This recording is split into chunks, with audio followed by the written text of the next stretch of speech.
So we recently spoke about peripherals, kind of defined them, talked about some of like the consequences and also what goes into making a peripheral, as well as like just kind of peripherals that like stuck out to us, right? But let's get deeper into our personal history with peripherals, right? Can you give like a one sentence definition of peripheral for anybody who hasn't heard that other episode? Yes. So a peripheral in one sentence is a human interface device meant to help enhance and or simulate the gameplay experience being presented to the player through the software, right? And it typically requires input and maybe will have some sort of two-way interaction, aka like Guitar Hero controller.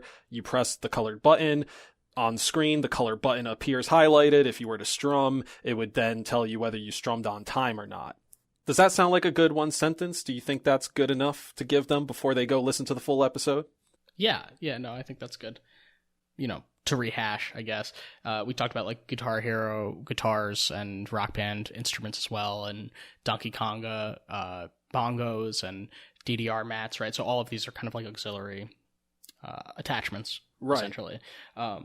So, Lois, what are some of your favorites that we haven't already touched on? Or like, do you have any like fun stories or anything? This is like the memory lane peripheral episode, so let me hear it. Yeah, memory lane, let's go. So during my N64 era of gaming, I did not have any peripherals.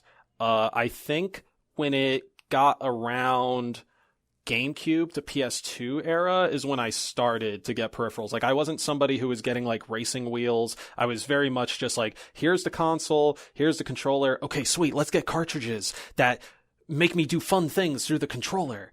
And I think actually one of the earliest peripherals that I had that I at least can remember is the Donkey Konga bongos.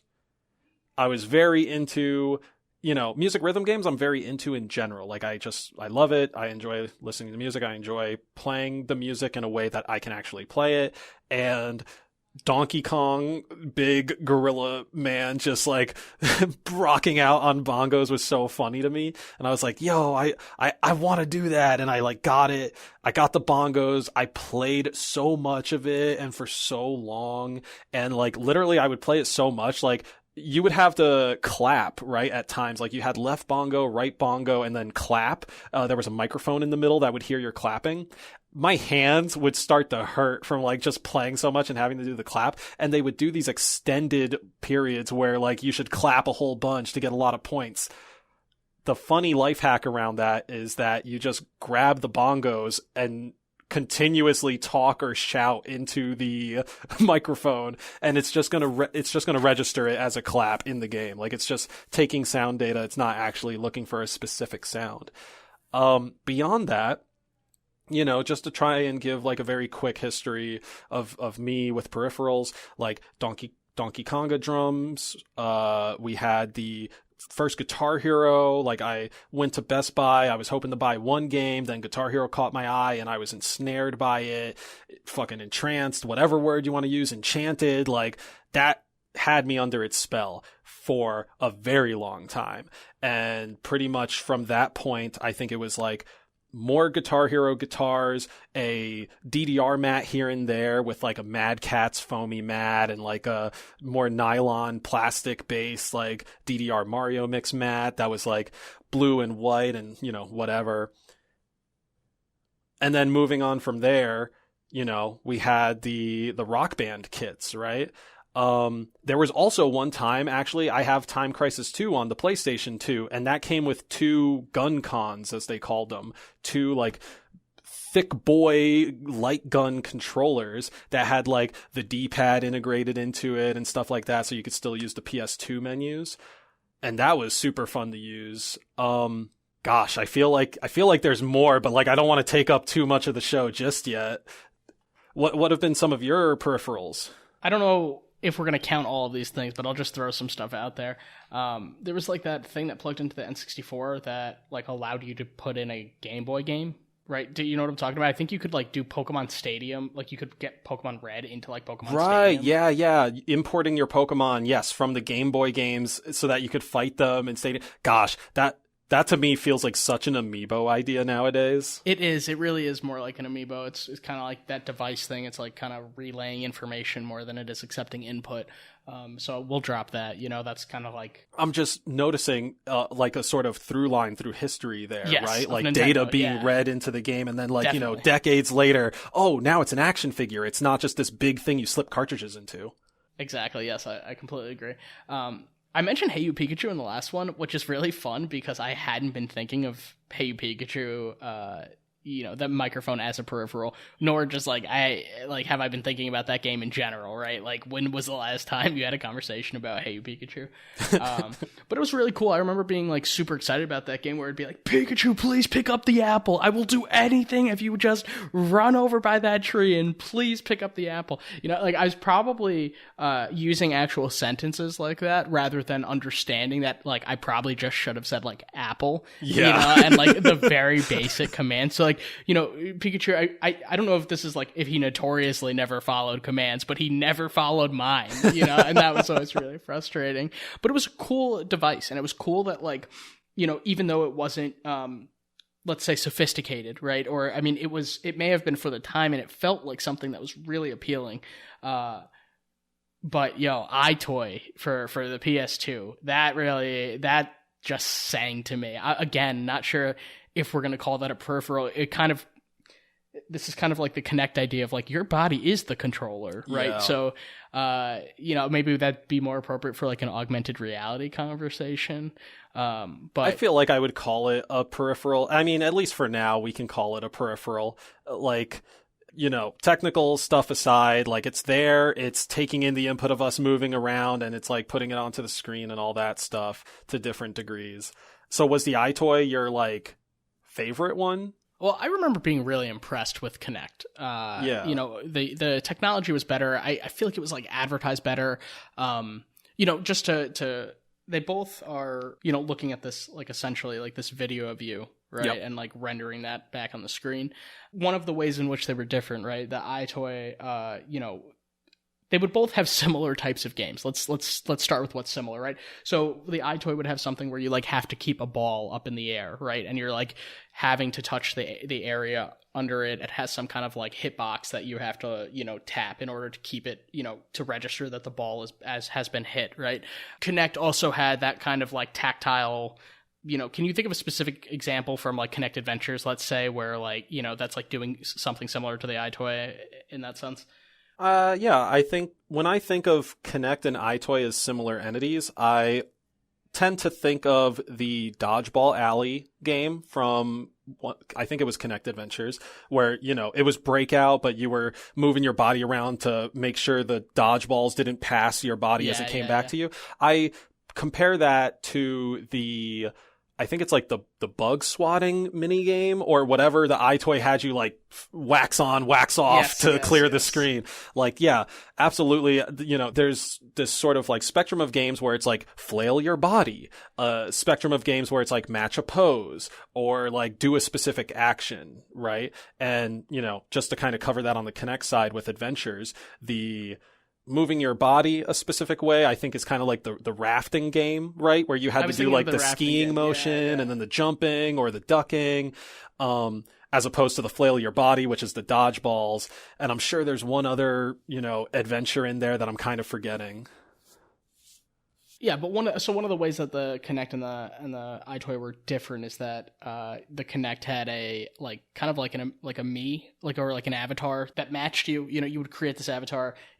And when you would move to the right, the avatar would move to the right. With the iToy, you were just like actually looking at yourself, right? Which is kind of odd looking back. It's like, oh, like I'm on the screen, Right, and it wasn't just like you getting inserted into the game. It still kind of like was showing you your living room. Yeah, your living room background. People would walk in and suddenly now your mom is part of the game, right? Like, dude, exactly. That's what I was going to say. That's the biggest difference is that the iToy was like inherently a solo activity, despite the fact that it felt like it was like a good for a party scene. Like, it's the kind of toy that you'd want to show off to other people and be like, look how fun this is so cool, we're 8 years old. But the Kinect, it was an inherently social experience because you could play with other people. They just weren't in your physical environment, right? So you could play at your house and I could play at my house, and nobody's messing up the other person's camera, and we can see our little avatars and how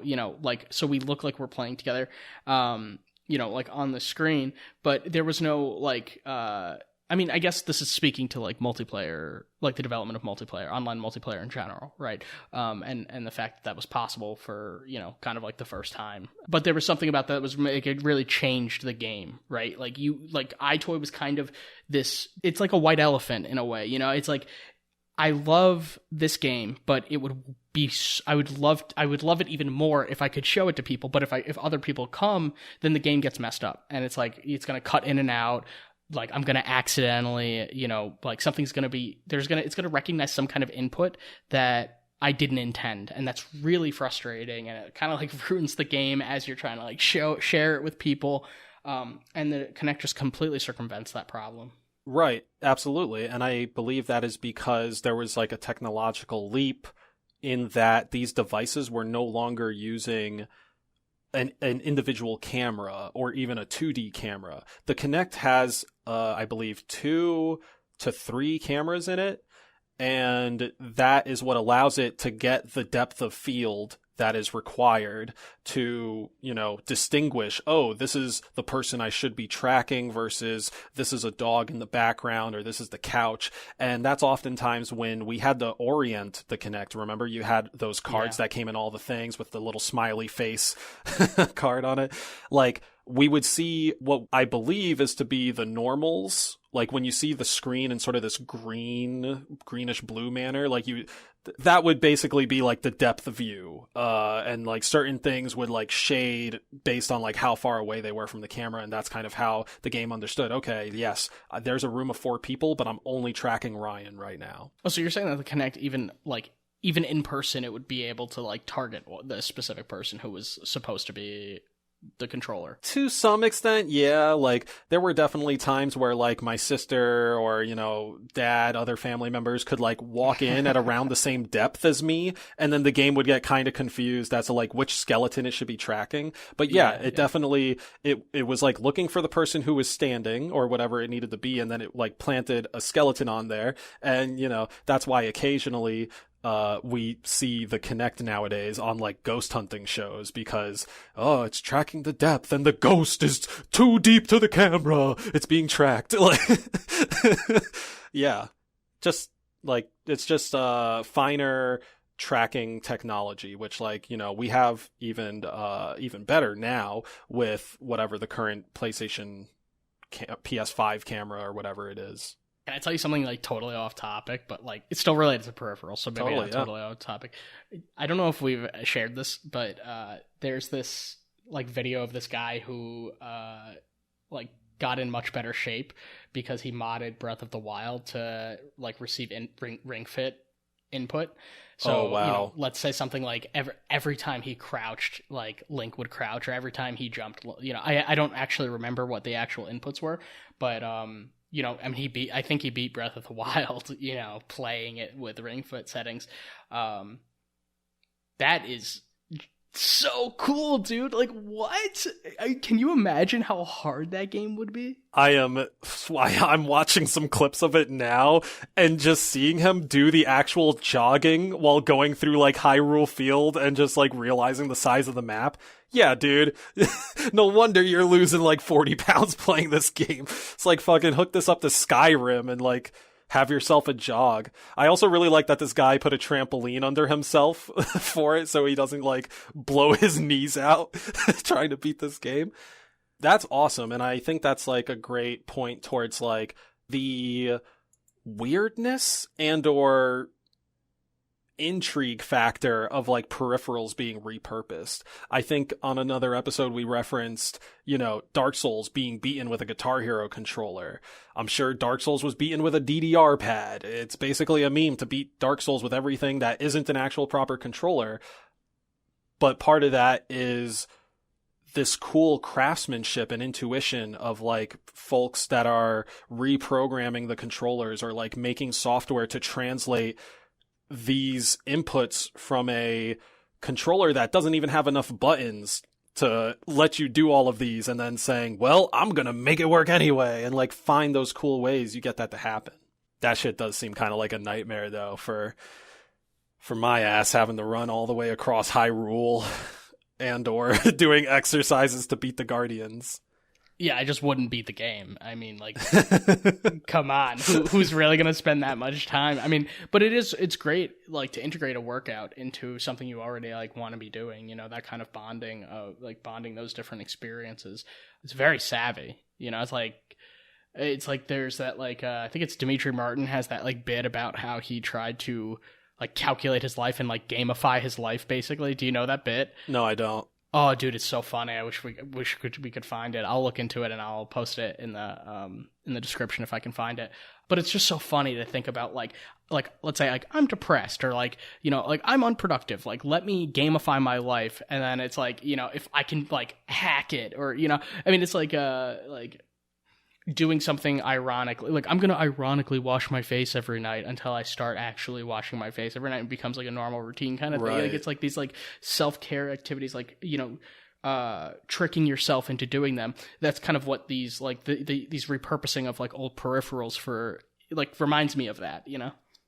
Yeah, it definitely seems like this controller's so goofy and nobody uses it, right? Well, I'm gonna use it, and then it kind of, like, becomes its own popular thing. If you had to pick a peripheral and be like, yeah, I'm going to be trapped in a room for the next month with this thing and I can only play it, like, which peripheral would you pick? And maybe you can add on, like, what game for that peripheral would you pick? Man, I think I have to go for, like, Guitar Hero 2 or 3, honestly. I hate to be, like, that basic, but, like, this is who I am. So Guitar Hero over Rock Band? I'm imagining myself at this point in my life, and, like, Rock Band is great for, like, a crowd, you know, like, for, like, if I'm gonna have a bunch of friends over. But at this point, if it's just like I feel like I could see myself, like, you know, if I had access to no other games and it was like, let me just spend a month of my life reliving what it was like to play Guitar Hero, you know. Yeah, man, I think I would just play that, like, solo, just, you know, chill out, you know. Probably I mostly played that game on medium, you know. I could not move my pinky over to the orange button. I think it was orange. And I'm, like, now as an adult with, like, more confidence than I had at that point in my life, I would love to try to give that a go on hard mode and just, like, see what it's like. But I feel like they're pretty hard to find nowadays, or, like, expensive. You know, I'm not basing that on any fact or, like, personal experience, because I'm not out here, like, researching Guitar Hero guitars. They just kind of feel irrelevant nowadays, you know. I mean, you'll hear about someone and they're every finite. now and then. Nobody is making more of them, as far as we know, right? The newest version of the Guitar Hero controller is completely different. At least, you know, button structure wise, it's different from the classics, which, I mean, I guess now we got to call it the classic Guitar Hero controller. Mm-hmm. Mm-hmm.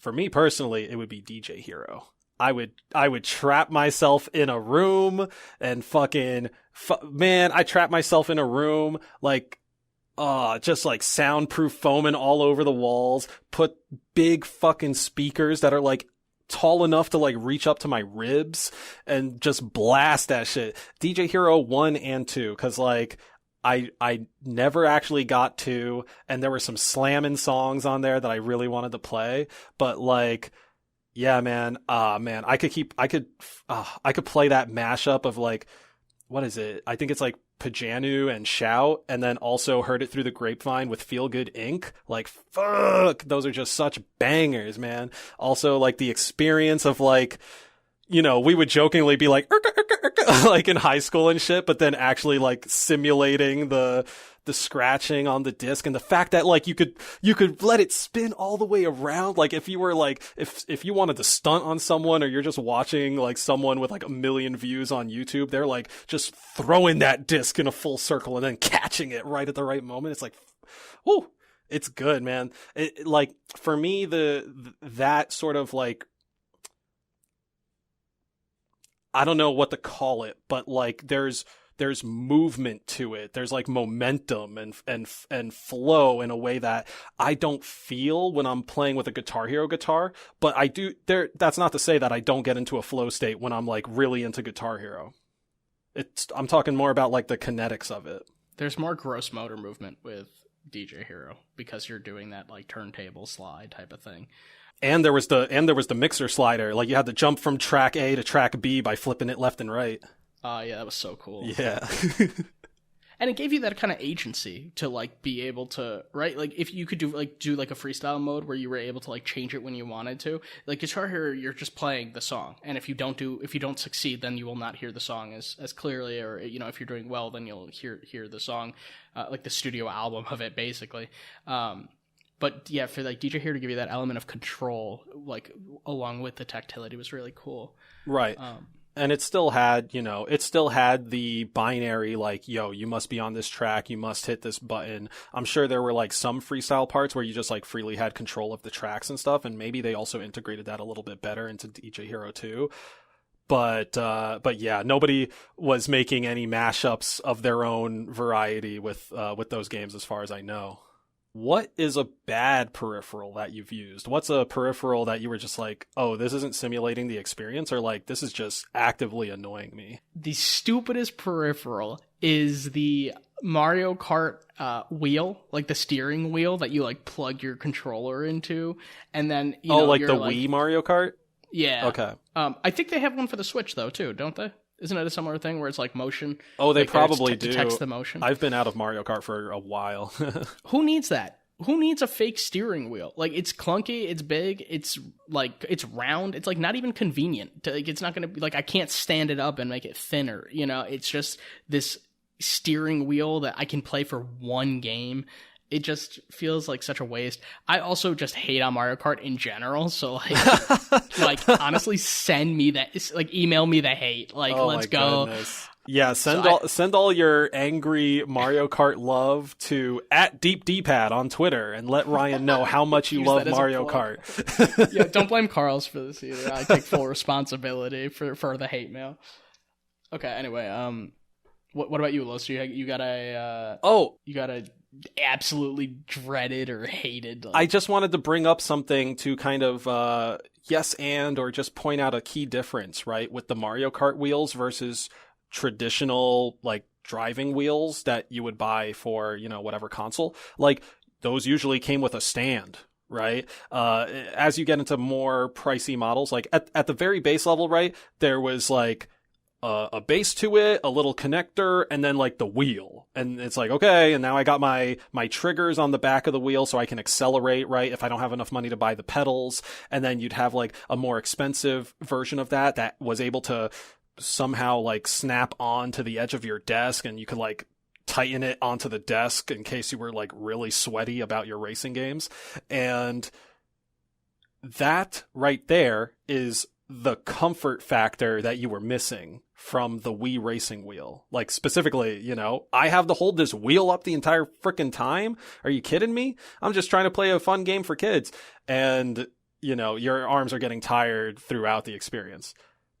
My bad peripheral would be kind of a toss-up, I guess, between this like Mad Catz dance pad I had. Like, it worked, but it never really stood fully flat, and it didn't really feel good to press the buttons. Like, there's like a satisfying nature in DDR to like stomping on that metal pad.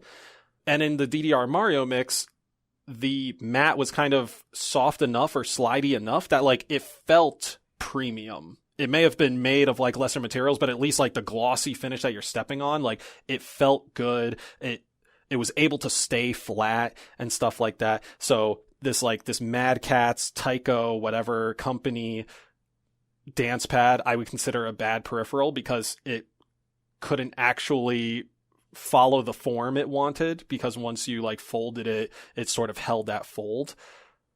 The other bad peripheral that I have personally come in contact with, I kind of think might be the Guitar Hero, quote unquote, guitar controller for the DS. Like, they made Guitar Hero games. This was a thing? Was it like a little handheld guitar? like Mr. Krabs playing the world's smallest violin. Like, yes and no. It wasn't a full guitar controller, right? They basically they made the fretboard as part of the cartridge. So like you slap What?